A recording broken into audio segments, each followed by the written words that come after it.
তারা করছে এখনো পার্ক খোলা, সন্ধ্যে হয়ে গেছে।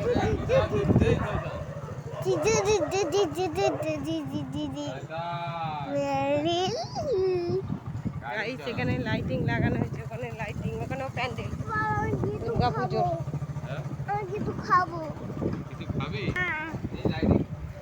এই একটা প্যান্ডেল না দুর্গা পুজো না অন্য কিছু হচ্ছে। গাইস লাইটিং লাগিয়েছে, এই যে দুর্গা পুজোর প্যান্ডেল, এই যে ঠিক আছে দেখতে পাচ্ছ লাইটিং সব লাগানো। হ্যাঁ চুপ করো গাইস, আমাদের বাড়ির এখানটা একটা দোকান হয়েছে। তা বলে দুধ লেগে এলো দা আমার ফোনে দুধ লেগে আছে লাগুক আরে উঠছে আছে আল্লাহ বলবে। আর এই যে